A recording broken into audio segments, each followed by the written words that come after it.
Hey everybody, it's your old pal Brian Hunt. Welcome to another episode of 60 Seconds of Risk. And today we're going to talk about the risks that can happen as a result of rising interest rates, and specifically how interest rates impact prices. Now, if you all remember your macroeconomics, if you took one in class or I say high school or even college, you know that economic theory is with rates going up, prices go down. And then when rates go down, prices go up. And let's talk about how that applies specifically to mortgages. Think about, let's say, before the pandemic, you really get an interest rate of 5% on your home, and you felt you're building your home, your household, you go, you know what, we could afford a house, not just, we're talking just the payment, not taxes or insurance, you could afford $2,000 a month. Well, you do your basic formula, let's assume not even down payment, 0% down payment, you're financing the entire thing for 30 years. Based on $2,000 a month at 5, you know you can afford a house at $372,000, which before the pandemic, average household $375,000, pretty reasonable, especially here in Dallas. But then during the pandemic, the economy was starting to tank, so the Fed engages in pretty drastic maneuvers to try to gas the economy, keep it running. They dropped rates from 5 to 2.5%. But let's assume all things are being equal, you still could afford $2,000 a month. That 2.5%, the price that you could pay for is now $506,000.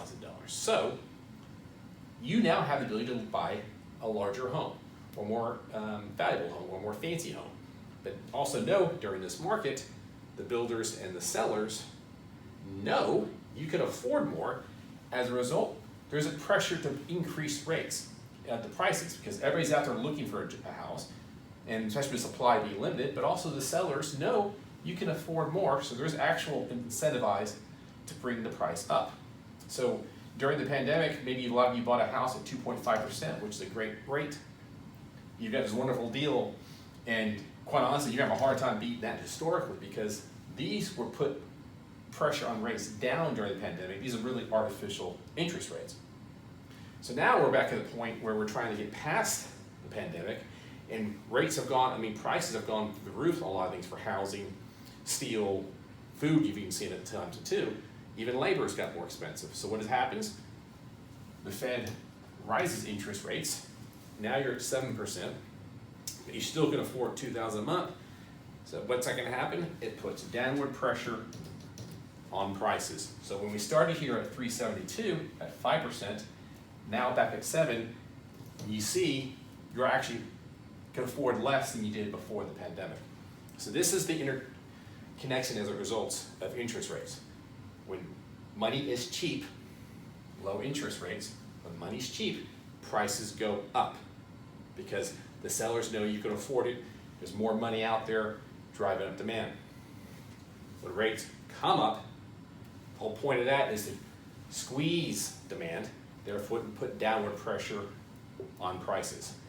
This is how interest rates work within the economy, so that the Fed will gas things, put more money in, cut the prices, and when they got to pull it back, they raise the prices.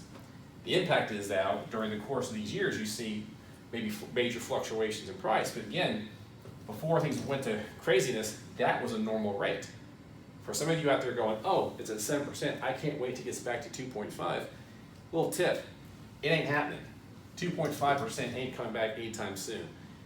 5% is the normal, under normal conditions. So don't think this is gonna happen anytime soon unless we get another major economic decline or pandemic.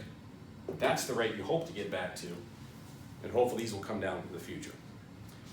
Again, this whole point of this is to provide information to you that you find beneficial. I hope you enjoyed this episode. If you'd like to see a certain topic or individual on the show, please let me know. You can also find this links on Twitter and Substack. You can also subscribe to it on YouTube. Until next time, thanks.